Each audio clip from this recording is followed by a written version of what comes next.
구약성경 출애굽기 4장 24절에서 26절입니다. 모세가 길을 가다가 숙소에 있을 때에 여호와께서 그를 만나사 그를 죽이려 하신지라. 십보라가 돌칼을 가져다가 그의 아들의 포피를 베어 그의 발에 갖다 대며 이르되 당신은 참으로 내게 피남편이로다 하니 여호와께서 그를 놓아 주시니라. 그때에 십보라가 피남편이라 함은 할례 때문이었더라. 아멘. 우리는 십보라가 남편 모세를 살리는 신앙에 대해서는 잘 묵상해 보지 못했습니다. 제가 목사들로 태어나서 그리고 목사가 이제 30년이 지났지만은 사실 십보라의 신앙을 가지고 설교를 한다거나 묵상을 해본 적이 한 번도 없습니다. 목사가 이 정도니 성도들 도둑하겠습니까? 어떻습니까? 혹시 우리 가운데 십보라의 신앙에 대해서 한번 묵상해 보신 적이 있고 들어보신 적이 있습니까? 오늘 본문 출애굽기 4장 25절로 26절입니다. 십보라가 돌칼을 가져다가 그의 아들의 표피를 베어 그의 발에 갖다 대며 이르되 당신은 참으로 내게 피남편이로다 하니 여호와께서 그를 놓아 주시니라. 그때에 십보라가 피남편이라 하면 할례 때문이었더라.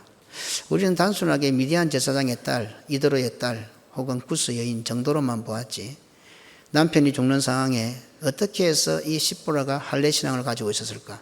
어떻게 해서 십보라가 할례 언약을 가지고 있었을까? 우리가 생각해도 이방인 같은데 구스 여자라면 에티오피아 사람인데 아프리카 사람인데 어떻게 해서 이 사람이 할례 언약에 대해서 알고 있었을까? 여호와께서 죽이시려고 할 때 어떻게 해서 할례 때문인 줄 알았을까? 어떻게 십보라가 할례를 행했을까? 미디안의 제사장 이드로의 딸 십보라는 어떻게 할례 신앙을 알고 있었을까요? 여호와께서 모세를 죽이시려고 하는 것이 할례 때문인 것을 십보라는 어떻게 알고 있었을까요? 레위 사람 중 한 사람이 레위 여자에게 가서 장가를 들 정도로 신앙을 지켜왔던 모세의 부모는 모세에게 할례를 행하지 않았을까요? 상식적으로 생각해 보십시오. 수십 년 수백 년이 지나면서 애굽 땅에서 아브라함과 이삭과 야곱에게 주신 그 언약들이 사라져 나가고 아브라함이 며느리를 보기 위해서 하란까지 자기 종을 보내어서 리버가를 데려왔던 그 신앙이 상실되어져 가고 그런 판국에도 불구하고 모세의 부모의 신앙도 한번 살펴보면 참 재밌겠어요. 레위 가족 중 한 사람이 가서 레위 여자에게 장가들어 아주 쉽게 표현하고 있는 것 같지만 그 결혼에 대한 신앙을 지켜나갔던 전통 있는 부모들. 그러면 그런 부모가 모세가 태어났을 때에 할례를 행하지 않았을까요? 모세를 낳았을 때에 모세의 부모는 모세를 그냥 자기의 아들로 보지 않고 신앙의 눈으로 모세를 바라보고 왕의 명령에도 목숨을 걸고 아들을 살려낸 믿음의 부모들입니다. 엄청나요? 참 미리암이나 아론이나 모세가 믿음의 사람이 된 것은 그 부모들은 별로 언급이 안 돼요. 오늘 여기 있는 성도들 어쩌면 우리를 알아주지도 못하고 우리가 언급되지 않을 수도 있습니다. 그러나 우리의 삶 이후에 우리 때문에 우리의 딸 미리암 혹은 아들 아론 그리고 위대한 출애굽을 성공시켰던 모세가 태어날 수도 있습니다. 그 부모가 없었다면 어떻게 되었을까요? 역사에는 if가 없어서 그런 가정은 할 수가 없지만 말입니다. 오늘 우리가 믿음으로 신앙으로 살아가는 것 얼마나 고귀한지 모릅니다. 출애굽기 2장 2절입니다. 그 여자가 임신하여 아들을 낳으니 그가 잘생긴 것을 보고 석 달 동안 그를 숨겼으나 다 죽이라 했잖아요. 그죠? 그가 잘생긴 것을 보고 전에 한번 언급한 적은 있지만은 이렇게 살펴보니까 또다시 묵상할 거리가 너무 많은 거예요. 그가 잘생긴 것을 보고 무슨 뜻일까요? 부모의 눈에 자기 아이가 안 예뻐 보이는 경우가 있을까요? 그렇다면 오늘 성경에 기록된 이 말씀 그가 잘생긴 것을 보고 그냥 부모니까 아들이 예뻐 보였다는 뜻일까요? 이런 표현, 이런 성경의 기록은 삼위 하나님의 구원 역사를 진행하는 과정에 있어서 어떤 의미를 담고 있을까요? 그냥 잘생겼어? 그렇게 기록하지 않았을까 안 같습니까? 잘생긴 것을 보고 이 잘생긴 것을 보았다. 잘생겼다는 것은 무엇이며 보았다는 것은 무엇이며 이것이 우리를 향하신 구원 역사와 어떻게 연결되는가 들여다보면 의미가 상당히 풍성해질 수가 있습니다. 할례를 행하여 남편을 살려낸 십보라의 신앙을 살펴보면 의외로 우리가 묵상해야 할 중요한 부분들이 많다는 것을 발견할 수 있습니다. 남편을 살린 십보라의 신앙은 하나님께서 여자를 아내를 창조하신 이유를 발견하기에 충분합니다. 창세기 2장 18절입니다. 여호와 하나님이 이르시되 사람이 혼자 사는 것이 좋지 아니하니 내가 그를 위하여 돕는 배필을 지으리라 하시니라. 하나님께서는 아담을 위하여 돕는 배필을 지으시겠다고 하셨습니다. 하나님께서 여자를 아내를 창조하신 목적이 분명하게 기록되어 있습니다. 내가 그를 위하여 아담을 위하여 어떻게 해요? 돕는 배필을 지으리라. 하나님의 목적이 분명하게 여자가 왜 지어졌느냐, 여자가 왜 창조되었느냐, 남편 아담을 위하여 창조되었습니다. 그리고 무엇을 하기 위해서? 돕기 위해서. 자, 보십시다. 남자 여자에 대한 말씀입니까? 하나님께서는 무엇을 염두에 두고 창조하신 것 같습니까? 창조 사역이 하나님께서 이 창조를 하실 때 무엇을 염두에 두셨을 것 같습니까? 무엇을 만들 때는 이유가 있을 것 아닙니까? 하나님께서 이 창조 사역을 하십니다. 삼위 하나님께서. 그러면 창조 사역을 할 때 무엇을 설계로 해서 무엇을 염두에 두고 창조를 하셨을까요? 이 질문입니다. 에베소서 1장 4절입니다. 곧 창세전에 그리스도 안에서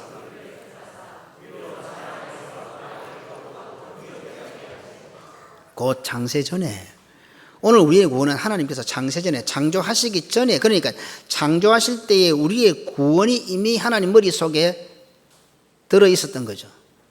우리의 구원을 염두에 두고 아담을 창조하시고 하와를 창조하시고 천지를 창조하시고, 삼위 하나님의 창조 사역의 핵심은 구원입니다. 그렇다면 가장 중요하게 창조된 남자와 여자, 남편과 아내는 당연히 그 선상에 놓여 있습니다. 이렇게 볼 때 남편을 돕는 배필이라는 말씀의 핵심은 무엇입니까? 구원입니다.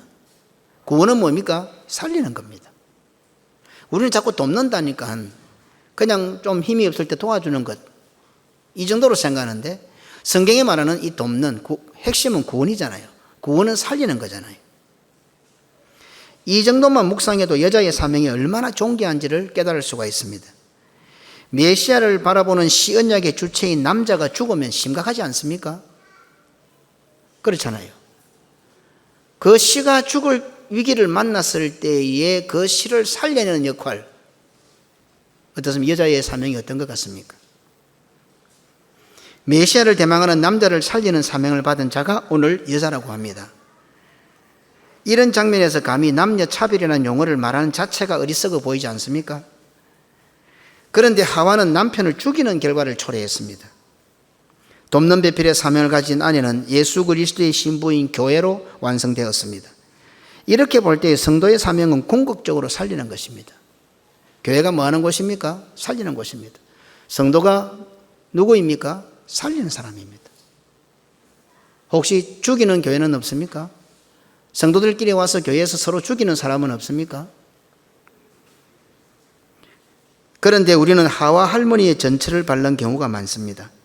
창조의 목적이 남편을 살리기 위함인데 결국 남편을 죽이는 데 일조했습니다. 하나님께서 창조하신 목적을 상실했습니다. 아니, 하나님께서 창조하신 목적에 반역했습니다. 단순하게 실수로 선악 하나 따먹었다가 아닙니다. 하나님께서 창조하신 목적을 상실했고 하나님께서 주신 사명에 대하여 반역했습니다. 하라는 것을 안 했고 하지 말라는 것을 했기 때문에 반역죄입니다. 이것은. 나는 어떤 성도인 것 같습니까? 다른 사람을 살리는 데 일조하는 사람 같습니까? 다른 사람을 힘들게 하고 죽이는 데 일조하는 사람 같습니까? 오늘도 구역장 경연대회 할 때 서로 함께 모여서 찬양하지만 또 그 이외에 서로 차를 나누고 또 식사를 하고 대화를 하고, 어쨌든 함께 있는 주변의 성도들을 살리는 말을 하십시오. 살리는 인상을 쓰십시오. 힘들게 하고 피곤하게 하고 자꾸 움츠러들게 만드는 그런 행동을 하지 마시고 말입니다. 다른 사람을 이해하고 돕고 살리는 사람이 아니라 다른 사람을 힘들게 하고 어렵게 하고 죽이는 사람이라면 그것은 단순히 그 사람의 성향이나 성격의 문제가 아니라 하나님께서 나를 창조하신 목적을 상실한 문제가 됩니다. 하나님께서 나를 창조하신 목적에 반역하는 행위가 됩니다. 이런 반역의 기질이 우리에게 있는 것을 잘 아시는 예수님께서는 당신의 아내인 교회를, 그의 신부인 교회를 이 땅에 남겨두셨습니다.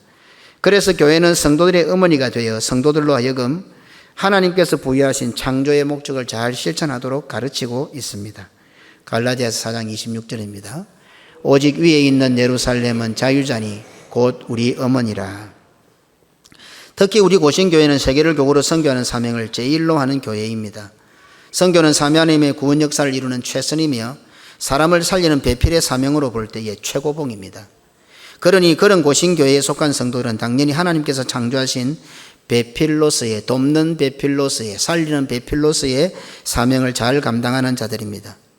세계를 교구로 선교하는 고신교회에 속해 있다는 사실 하나만으로도 하나님께서 창조하신 목적에 충실한 자들이 저절로 자연적으로 자동적으로 되었습니다.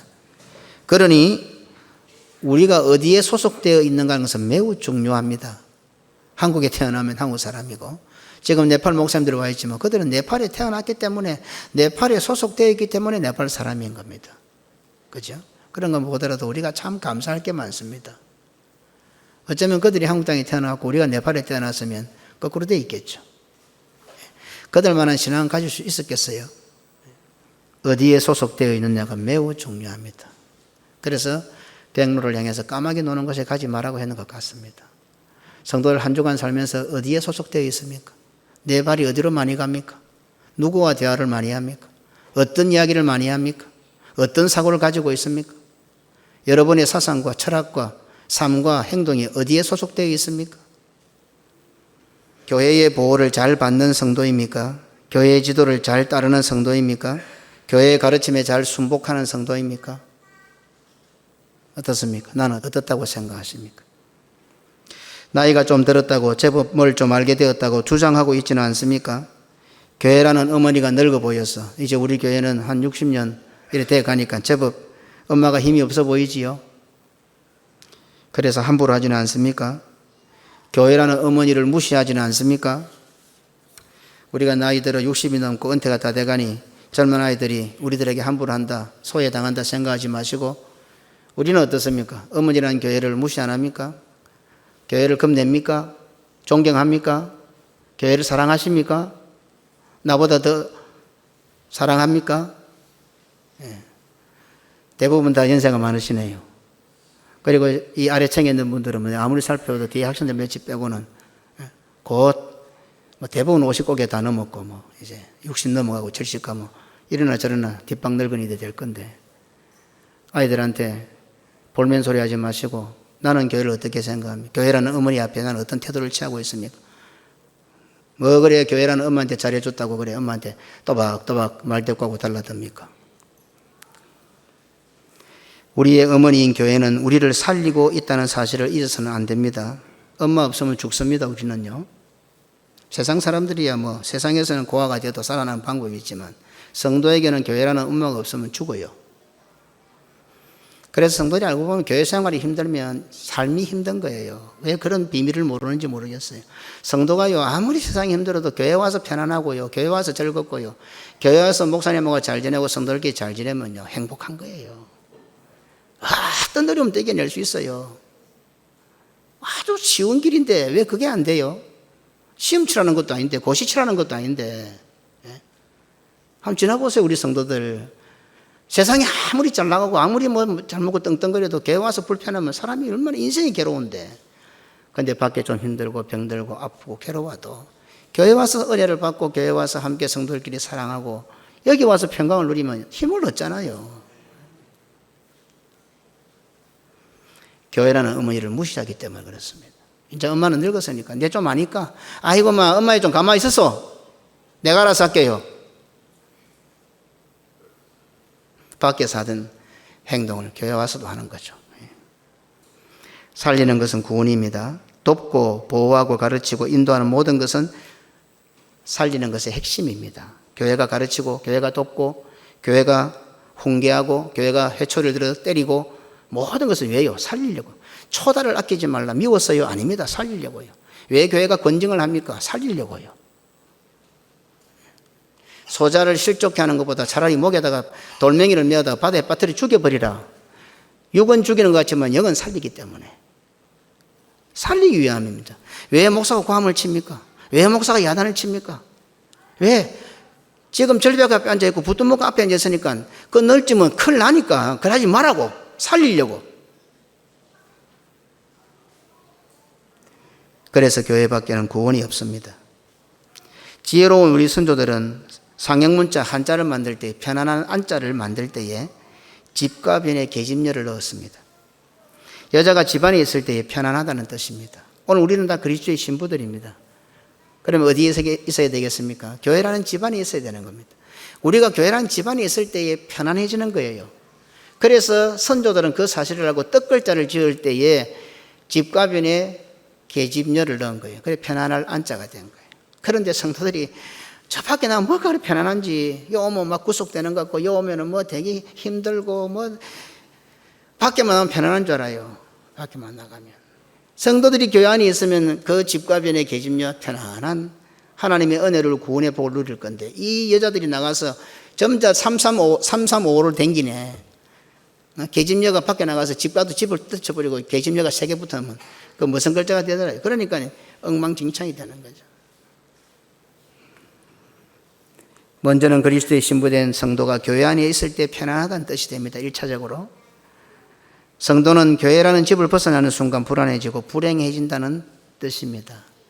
글자를 만든 선조들도 이런 뜻을 알고 집어넣은 거예요. 만들어낸 거예요. 한 걸음 더 나아가 예수 그리스도의 신부된 성도들이 교회라는 집안에 있을 때에 세상 모든 사람들이 편안할 안자를 사용하게 되는 겁니다. 그러니 이 역사는요, 히스토리, 그의 이야기는요, 주체가 누굽니까? 주체가 우리들이에요. 교회가 주체인 거예요. 성도들이 하나님의 집안에 들어서서 함께 모여 편안함을 누릴 때에 세상도 다 그 글자를 보면서 편안한 안자로 본다는 거예요.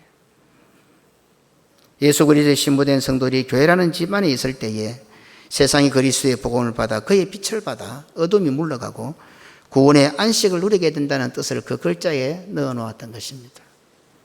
아버지 날 낳으시고 어머니 날 기르신다는 말은 신앙생활, 성도의 교회 생활이 아니고서는 이해할 수 없습니다. 생물학적으로, 의학적으로 가능합니까? 아버지가 날 낳으시고 엄마가 날 기르시는 거. 거꾸로 아닙니까?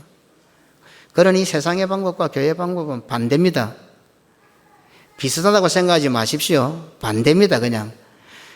하나님과 사탄이 비슷할 수가 있습니까? 어떻게 세상과 교회가 비슷하다고 생각해요? 그 착상부터 고쳐야 됩니다. 세상이 쉽게 돌아올 수 있도록 교회의 문제방을 낮추니까네. 이게 교회인지 세상인지 구분이 안 돼. 똥물이 다 차고 들어와서. 한동안 우리 한국이 부흥병에 걸려서 그 짓을 많이 했어요. 그래서 뭐 어렵게 하면은 뭐 전도가 안 되니 부흥이 안 되니 막 교회 강단 낮추고 문제방 낮추고 하나님께서 세우신 경계선을 뚜렷하게 만들어야 되는데 그 결과를 보세요. 지난주일에 어떤 분한테 제가 참 충격적인 이야기를 했어요. 지금 교회가 뭐 한국 교회가 1000만, 700만 코로나 지나면서 성도들 다 빠져나 700만 하지만 실제로 그 안에 이단들 다 들어있고 온전히 믿는 그냥 믿어도 확실한 건 아니지만 그래도 정상적인 이름표를 걸고 교단 이름을 걸고 교회 다니는 성도들이 한 300만 되겠나? 여기까지 왔습니다. 여기까지 왔어요. 아직까지도 자만하실랍니까? 언제까지 이런 세월이 올 줄 압니까? 예. 모세가 애굽으로 갈 때에 함께했던 십보라가 친정으로 돌아가는 일이 발생했습니다. 그러다가 출애굽기 18장에 와서 장인과 아내, 아들들을 다시 만나게 됩니다. 출애굽기 18장 2절입니다. 모세의 장인 이도로가 모세가 돌려보냈던 그의 아내 십보라와 언젠지는 모르겠지만 출애굽기 4장에서는 어떻게 됩니까? 함께 애굽으로 내려왔는데 출애굽기 18장에 오니까 모세가 친정으로 십보라와 아들을 돌려보낸 거예요. 그래서 18장에 다시 만나는 거예요. 언제 돌려보냈을까? 십보라는 모세와 가족들이 함께 애굽으로 떠날 때에 언급되고 출애굽기 18장에 와서 다시 십보라의 이름이 등장됩니다. 모세가 십보라와 아들들을 친정으로 돌려보낸 사건에 대해서는 성경에 기록이 되어 있지 않으니 정확하게 단정 지을 수는 없습니다. 언제인지는 모르지만 아내 십보라와 아들을 친정으로 돌려보냈고 출애굽한 후에 출애굽기 18장에 와서 다시 모세에게로 돌아왔습니다. 출애굽기 4장에서 십보라는 모세와 함께 애굽으로 내려가게 되었습니다. 출애굽기 4장 20절입니다. 모세가 그의 아내와 아들들을 나귀에 태우고 애굽으로 돌아가는데 모세가 하나님의 지팡이를 손에 잡았더라. 이렇게 해서 애굽으로 돌아가고 있는 모세의 가족을 하나님께서는 아론에게 광야까지 나아가서 네 동생 모세를 맞이하라고 명령하십니다. 출애굽기 4장 27절로 28절입니다.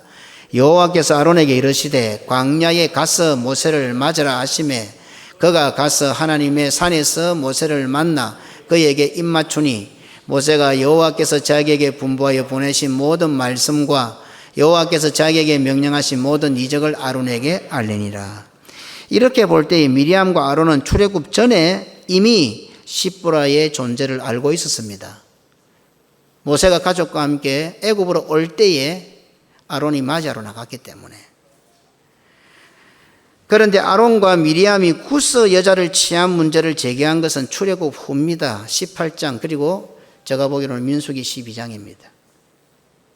민수기 12장에 등장하는 구스 여인이 이때 친정으로 돌아온 십보라라고 한다면 이미 알고 있던 문제를 한참 후에 출애굽하고도 한참 후에 끄집어내었다는 말이 됩니다. 이런 종류의 원망은 교회 안에서 너무도 쉽게 발생하고 있는 것임을 알 수 있습니다. 본문의 문맥도 그것을 정확하게 지적하고 있는 것 같습니다. 민수기 12장 1절입니다. 모세가 구스 여자를 취하였더니 그 구스 여자를 취하였으므로 미리암과 아론이 모세를 비방하니라. 미리암과 아론이 문제를 제기한 것은 모세가 구스 여자를 취했다는 겁니다. 만약에 출애굽기 4장에 나오는 십보라가 구스 여자라고 한다면 이미 알고 있던 이야기예요. 출애굽 전의 이야기예요. 애굽에 들어가서 10가지 재앙과 수많은 일들이 있고 그리고 홍해를 건너고 수많은 하나님의 이적과 기적을 체험한 그 상태인데 갑자기 구스 여자 건을 끄집고 나온 거예요. 이미 출애굽 전에 아니 애굽에 들어갔을 때에 십보라를 보았잖아요. 그런데 출애굽 다 하고 광야에 와 있는데 지금 미리암과 아론이 문제를 삼는 거예요. 이미 알고 있던 그 문제를 출애굽한 후 한참 있다가 문제를 끄집어냅니다. 그래서 민수기 11장 이후에 아주 유명한 7대 원망 사건이 등장합니다. 다음 주에 한번 다루겠습니다. 민수기는 넘버스잖아요. 민수기, 백성의 수를 기록하는 책이에요. 백성의 수를 기록한 책 민수기가 하나님의 백성의 원망들을 쭉 기록해놨어요. 하나님께서 이 책을 쓸 때 얼마나 마음이 아팠겠어요. 내 백성의 수를 기록하는데 그 백성의 수를 기록한 그 책에다가 내 새끼들이 원망한 것을 쭉 적어놨다고. 그게 민수기예요.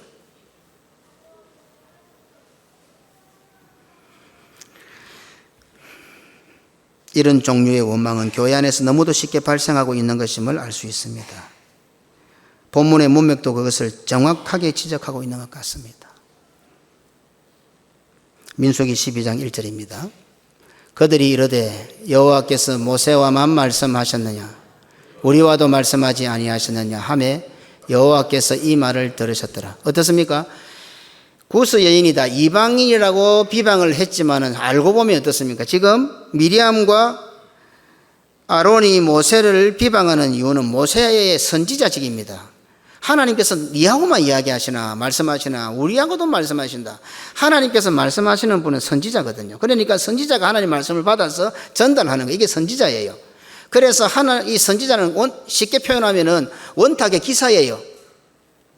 선지자는 하나님의 그 뜻을 이루어가는데 회의하는데 그 원탁에 앉아서 회의할 수 있는 자격을 갖춘 사람이 선지자예요.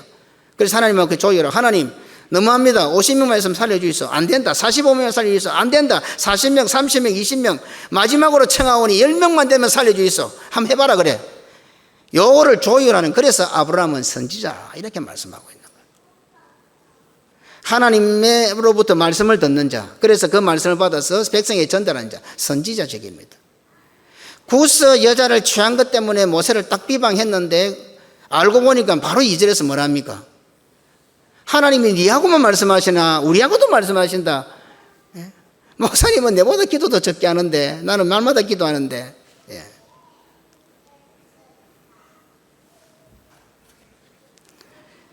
모세가 받은 사명은 하나님께서 주신 것입니다. 하나님께서 모세에게 사명을 주시고 그 사명을 따라 직분을 주셨습니다. 그런데 모세에게는 생명의 은인과도 같은 누나 미리암과 형 아론은 하나님께서 동생에게 부여하신 사명과 직분의 이의를 달고 토를 달았습니다. 겉으로는 무엇을 가지고요? 구스 여자를 취한 것 가지고. 교회 안에서 발생하는 모든 원망, 겉으로 보면 아닌 것 같은데 뭐 사소하게 돈 문제 같고 뭐 어떤 말버릇 같고 잔뜩, 결국 교회 안에서 발생하는 모든 문제의 끝을 딱 가보면 하나님께서 정해주신 직분과 사명에 딱 끝이 다 있습니다. 왠 줄 압니까? 교회에서 나는 문제와 원망은 다 사탄이 주도하는 것이기 때문에 그렇습니다. 창세기 3장 6절입니다. 여자가 그 나무를 본즉 먹음직도 하고 보암직도 하고 지혜롭게 할 만큼 탐스럽기도 한 나무인지라. 여자가 그 열매를 따먹고 자기와 함께 있는 남편에게도 주매 그도 먹은지라. 단순히 용감한 여자가 겁도 없이 선악과에 손을 댔다고 말할 수 있습니다.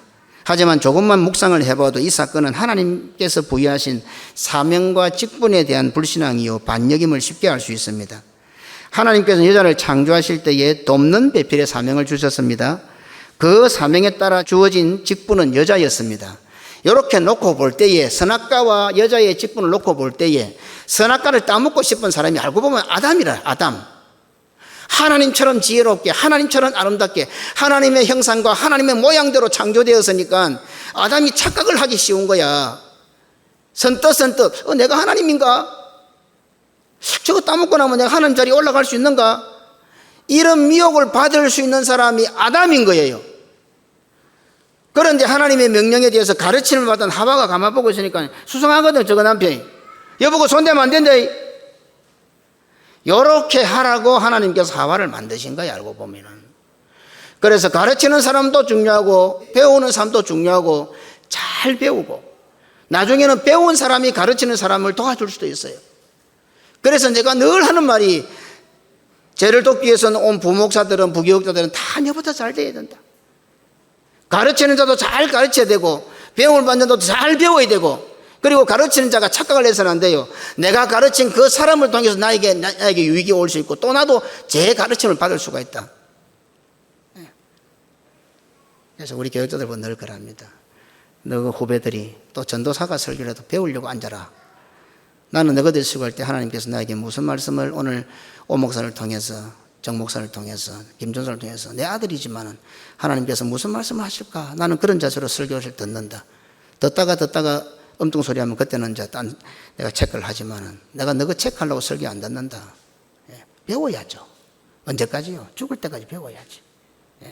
성도들도 그런 자세로 사세요. 됐다 싶고 생각하지 말고 그때는 곧 넘어지면, 섰다 싶으면 넘어지는 거예요. 하나님 앞에서 죽을 때까지 배우세요. 잘 배워서 가르치는 사람에게 힘이 되고 도움이 돼야 돼요. 이런 것이 교회의 전통이에요. 이런 전통이 들어가야지. 어중간하게 배워가 딴 데서 배운 거 가지고 여기다가 뭐 한번 해볼기라고. 그 자기 뜻 펼치는 곳이 교회가 아니에요.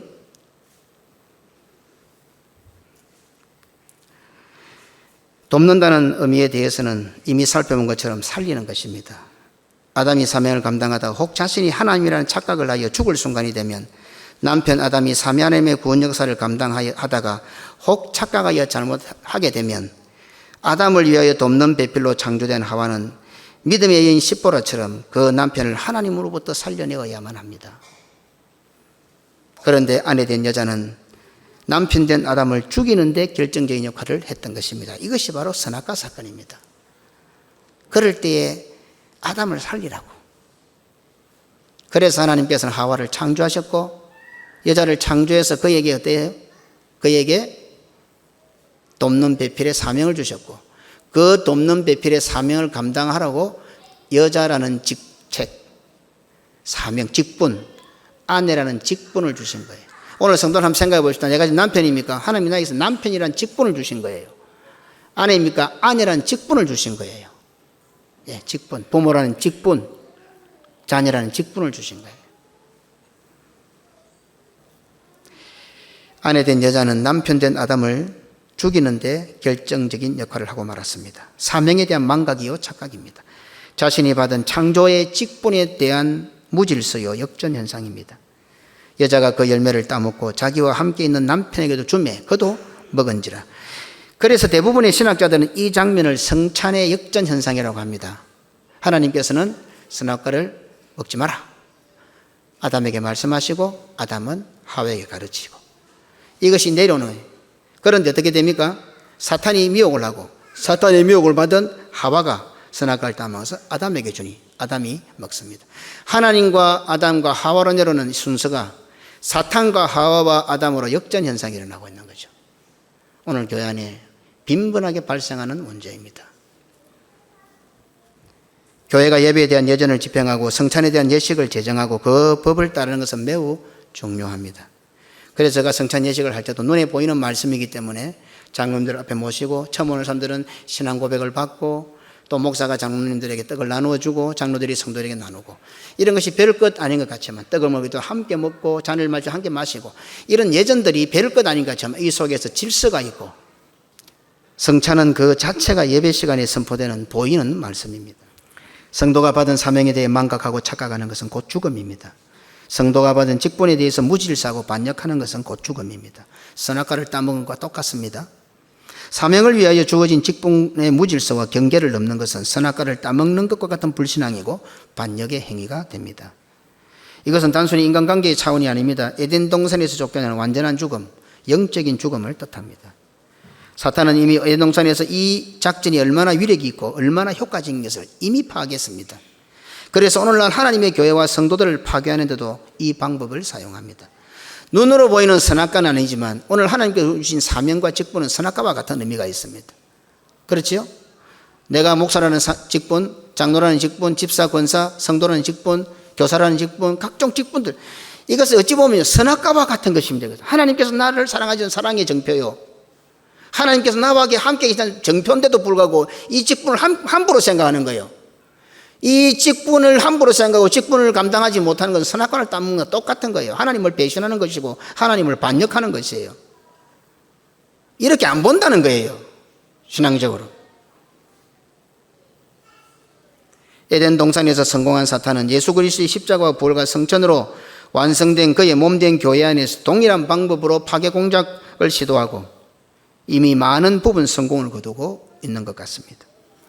교회를 파괴하여 삼위 하나님의 구원 역사를 가로막는 최고의 방법은 하나님께서 부여하신 사명의 망각과 그 사명을 위하여 세우신 직분의 이탈이라는 것을 사탄은 이미 에덴 동산에서 검증했습니다. 눈으로 보이는 선악과였지만 지금 오늘날에 우리에게 어떤 선악과가 있습니까? 사명이라는 각자가 받은 사명이라는 선악과가 있습니다. 직분이라는 선악과가 있습니다. 세계 선교라는 이것은 우리 앞에 어쩌면 고신교회 동산 중앙에 세계 선교라는 커다란 선악과가 떠 있는 거예요. 우리의 직분이 우리의 사명입니다. 모세가 이스라엘 백성들을 출애굽시키는 것은 구원의 일입니다. 교회에 세워진 직분자들이 부여받은 사명은 살리는 것이고 구원의 일입니다. 그런데 사탄은 살리는 일, 구원의 일을 역행하도록 만듭니다. 하나님께서는 삼위 하나님의 구원 역사에 반역하는 우리들을 이제 죽이시려고 합니다.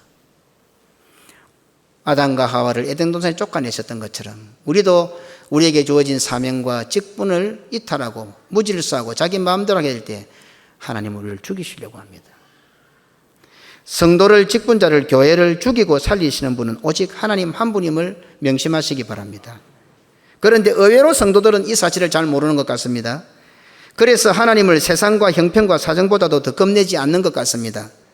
자신의 기분과 감정과 자존심보다도 하나님을 겁내지 않는 것 같습니다. 예배의 자리에 앉아 있는 자세만 봐도 하나님을 겁내는 모습은 1%도 없는 것 같습니다. 1도 없는 것 같습니다. 하나님 겁냅니까? 하나님이 겁이 나십니까? 나를 죽이고 살리실 수 있는 분은 하나님 한 분밖에 없습니다. 형편이요, 사정이요, 세상이요, 경기요 아닙니다. 사탄, 공중권세 잡은 사탄도 우리 못 죽입니다. 우리를 죽이고 살리시는 분은 하나님 한 분밖에 없습니다. 그런데 정작 그것을 제일 잘 알아야 할 성도들이 그 사실을 모르는 것 같아요. 하나님 제일 안 겁내는 거예요. 안 두려워해요. 우리의 어머니인 교회를 겁내질 않아요. 교회 와서 아무 말이라도 해도 되는 줄 알아. 의식도 없어. 그야말로 간이 배밖에 나온 인간들입니다. 누구를 겁냅니까? 오늘 우리가 성도가 되어서 하나님의 자녀가 되어서 누구를 두려워합니까? 오늘 자녀들 잘 들어. 이 앞에 앉아있는 부모들이 시원찮아 보여도 이분들은 한평생 변함없이 자기 자리를 지키고 당신들이 그 자리에 앉았을 때까지 희생하고 헌신한 분들이라. 그런데 이 아버지는 나이가 들고 힘이 없으니까 웃어 보이고, 옆집 아버지가 힘이 있어 보이고 벤저 타고 다니고 힘이 있어 보이니까 그 아버지가 대단해 보이고 두려워 보이나? 정신 차려야 됩니다, 성도 여러분. 알고 보면 우리 아버지가 훨씬 더 잘 나가는 분입니다. 우리 하나님 아버지는 훨씬 더 무섭고 대단한 분입니다. 세상 열국의 왕들이, 만왕의 왕들이 우리 아버지 앞에서 꼼짝달싹도 못합니다. 디모데전서 6장 15절입니다. 기약이 이르면 하나님이 그의 나타나심을 보이시리니 하나님은 복되시고 유일한 주권자이시며 만왕의 왕이시며 망주의 주시오. 세상의 연왕이 하나님 앞에, 우리 아버지 앞에 꼼짝 못합니다. 세상의 우상들조차 하나님의 집만 봐도 오줌을 지리고 까불다가는, 하나님 앞에 감히 까불다가는 하나님을 본 것도 아니고 하나님이 계신 집만 봐도 오줌을 지리고 하나님 앞에 겁도 없이 까불다가는 목이 나가고 손목이 잘려나갑니다. 사무엘상 5장 3절로 사전입니다. 아스돗 사람이 이튿날 일찍 일어나 본즉 다곤이 여호와의 궤 앞에서 엎드려져 그 얼굴이 땅에 닿은지라. 그들이 다곤을 일으켜 다시 그 자리에 세웠더니 그 이튿날 아침에 그들이 일찍 일어나 본즉 다곤이 여호와의 궤 앞에 또다시 엎드려져 얼굴이 땅에 닿았고 그 머리와 두 손목은 끊어져 문지방에 있고 다곤의 몸통만 남았더라. 우상조차도요. 성도들이요, 당신들 아버지 좀 무시하지 마세요. 우리 아버지 좀 무시하지 마세요. 하나님 아버지가 여러분들 아버지는 아닌지 몰라도 우리 아버지인데, 내 아버지인데 내 아버지 좀 무시하지 마세요. 우리에게만 아들 바보 아버지, 딸 바보 아버지시지 얼마나 위대하고 얼마나 대단하며 얼마나 위험 있는 분인지 모릅니다. 나에게만 아들 바보 아버지예요. 나에게만 딸 바보 아버지예요. 우리에게만 바보 아버지예요. 그러나 저 세상 나가면 다른 사람의 만왕의 왕들 앞에서는 감히 그들이 고개도 못 들어요. 우리 아버지 앞에 숨도 못 쉰다고요. 우리 아버지 앞에. 우리 아버지가 얼마나 대단하신 분인데 우리가 얕잡아보고 함부로 할 그런 아버지 아닙니다. 겁도 없이 오만방자하여 죽음 마땅한 바로 그 순간에, 바로 그때 예수 그리스도의 신부여 완전한 씨보라요 우리의 어머니 되신 교회는 이제 우리를 살리시고 났습니다. 우리가 너무 하나님을 모르니까, 하나님이 어떤 분인지 모르니까 이 손자가 할아버지 시험 잠답고 늘 아버지 앞에 오만방자하니까 간이 배 밖에 나와 있으니까, 그러다가 결국은 직분도 잊어버리고 사명도 잊어버리고 하나님께서 주신 직분에 대해서 입을 대고 어떤 일 쩌떤 야구라고 하니까 하나님께서 딱 이제 죽이시려고 나오네. 안 되니까. 왜? 하나님의 구원 역사가 그를 너무 사랑하시기 때문에 징계해야 되기 때문에, 영혼 살려야 되니까. 그때 교회 어머니가 나서십니다. 남편이신 예수 그리스도의 피를 우리의 자리옷에 발라 하나님 앞에 척 펼칩니다. 하나님 아버지, 당신의 아들 독생자 예수 그리스도에게 순교를 바친 자들입니다 라고 변호를 하며 선처를 요구합니다. 못된 구석이 많지만은 그래도 당신의 아들에게 순교를 바치지 않았습니까 하면서 자리옷을 척 펼쳐. 알고 보면 누구 표예요? 예수 피인데. 우리 표도 아닌데. 우리는 뭐 피가 어디 있노? 전부 다 세상에 음녀들과 놀아나고 음탕한 남자들과 놀아난 우리들인데 순결한 피가 있어요 우리한테. 그런데 예수 그리스도의 보혈을 받아와서 그 내 자리옷에 펼쳐놓고 하나님 아버지 앞에 척 펼쳐놓고 당신의 아들 예수 그리스도를 위하여 순결을 바친 자들이니 제발 변호해 주시고 제발 선처해달라고. 우리의 죄값이 변호와 선처 정도는 안 될 것 같으면 이제 어머니 교회는 결정타 한 수를 날립니다. 저놈들이 당신 아들 예수의 새끼지 내 새끼입니까? 저놈들 죽이시려면 먼저 나를 죽이시고 죽이십시오. 이제 마지막 최후의 통첩을 하는 겁니다. 민수기 11장 15절입니다. 주께서 내게 이같이 행하실진대 구하옵나니 내게 은혜를 베푸사 즉시 나를 죽여 내가 고난당함을 내가 보지 않게 하옵소서. 모세의 이야기죠. 출애굽까지 다 시켜놓고 홍해까지 가려고 광야에 왔는데 이스라엘 백성들이 원망을 하니까 가만 하나님 눈치를 보니까 죽일 것 같거든. 하나님 나를 죽이시옵소서. 최후의 지금 발악을 하는 겁니다. 열왕기상 19장 4절입니다. 자기 자신은 광야로 들어가 하루 길쯤 가서 한 로뎀 나무 아래에 앉아서 자기가 죽기를 원하여 여호와여 넉넉하오니 지금 내 생명을 거두시옵소서. 나는 내 조상들보다 낫지 못하나이다 하고. 무슨 말입니까? 하늘에서 지금 불이 떨어졌어요. 다 태웠어요. 그리고는 산 끝에 손바닥만한 흰 구름이 떠오르는 거 보고 왕이여 이제 비가 오겠습니다 하고 그 엘리야가 마차 앞을 달려서 갑니다. 그리고 850이나 되는 그 우상 선지자들을 전부 다 칼로 때려잡아 죽입니다. 이런 역사를 일으켰는데 여전히 이스라엘 백성들은 어떻게 합니까? 오히려 엘리야를 죽이려고 여전히 바알과 아스다롯을 섬기게 되는 거예요. 하나님 눈치 딱 보니 안 되겠거든. 다 죽일 것 같거든. 그러니까 엘리야가 하나님 차라리 날 죽이시옵소서. 요나서 4장 1절로 4절입니다. 요나가 매우 싫어하고 성내며 여호와께 기도하여 이르되 여호와여 내가 고국에 있을 때 이러하겠다고 말씀하지 아니하였나이까? 그러므로 내가 빨리 다시스로 도망하여 싸우나 주께서는 은혜로우시며 자비로우시며 노하기를 더디하시며 인애가 크시사 뜻을 돌이켜 재앙을 내리지 아니하시는 하나님이신 줄을 내가 알았음이니이다. 여호와여 원하건대 이제 내 생명을 거두어 가소서. 사는 것보다 죽는 것이 내게 나음이다 하니 여호와께서 이르시되 내가 성내는 것이 옳으냐 하시니라. 우리가 요나가 도망갔다고 생각하죠. 다시스에 가서 아수르에 가서 복음을 전해서 그들이 회개하고 돌았으면 강국이 되어 결국은 불신앙에 빠져있는 이스라엘 자기 고국을 침공할 거 아닙니까? 그러니 고국이 다시스로부터 침공을 당하면 안 되니까 자기가 가면 안 되는 거예요. 왜? 자기 고국을 사랑하니까. 고국이 망해야 마땅하지만 불신앙을 보니까 하나님이 심판을 받아 마땅하지만 그래도 이방 나라가 잘 되어서 자기 나라를 침공하는 그거는 보지 못해서 하나님께서 니누에로 가니 다시 도망을 가버린 거예요. 근데 그 도망가는 요나를 잡아다가 고기 뱃속에 넣고 다시 니누에 입구에다가 토해놓은 거예요.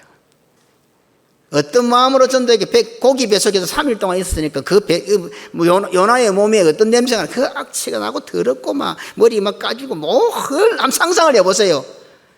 누가 봐도 거름병이 걷고 아무 힘도 없어 보이는데 거기 나타나서 다시 그 니누의 성읍으로 돌아와서 회개하라. 회개 안 하면 이제 죽는다 하니까 왕부터 전부 다 회개했구네. 이 선교사의 가장 유명한 기록이에요.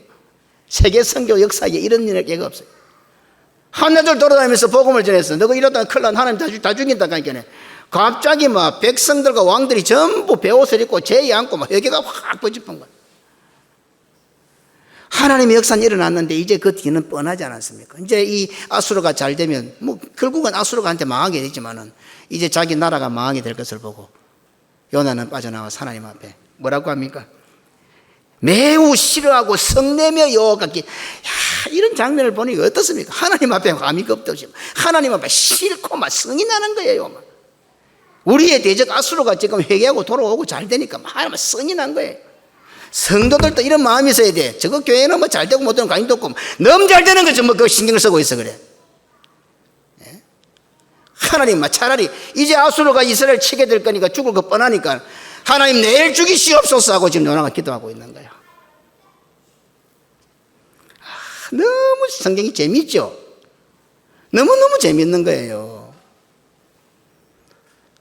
선지자는 이런 사람입니다. 진짜 선지자는 멋있고 대단한 직분입니다. 예, 선지자는 하나님 앞에 막 싫어하고 몹시 싫어하고 화를 내면서 기도하는 거예요. 하나님 이럴 수 있습니까? 하고 막 기도하는 거예요. 그래서 선지자는 원탁에 앉아 있는 거예요. 이제 하나님 이제 아수르 잘 되고 나면 이제 이스라엘 하나님께서 침공하실 거 아닙니까? 이제 그거 이스라엘 망하기 전에 얘부터 죽이소 이라고 덤비드는 거예요. 오늘날 목사가 선지의 직분이 어떤지를 모르니까 선지자가 아니라 선지가 되고 있습니다. 선지가 뭔지 알지요? 이런 하나님과 성도를 향해서 살리기 위해 교회를 살리기 위해 하나님 앞에 이렇게 목숨을 걸고 기도하는 선지자가 되어야 되는데 그것을 목사가 모르니까 소피가 되는 거라. 이 눈치 보고 저 눈치 보고 이것 따지고 저것 따지다가 굳어지가 소피가 돼 선지가 돼버려. 선지자가 돼야 되는데 목사도 문제지만 그래 만드는 성도들도 문제요. 이 눈치 보게 만들고 저 눈치 보게 만드니까 자꾸만 시간 끌다가 선지가 되고 전부 다 소피가 되고 굳어보잖아.